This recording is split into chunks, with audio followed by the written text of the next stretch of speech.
Hello, in front of me I've got Google Pixel 5a. In this video I'll show you how to use Google Assistant on lock screen.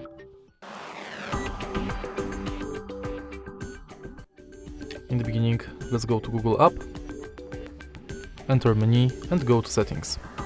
Enter Google Assistant, go to voice match and enable Hey Google function. Tap next, agree, again next,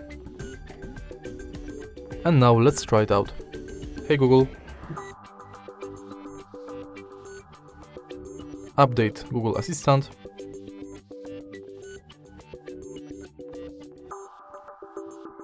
now it's done, let's try it out again.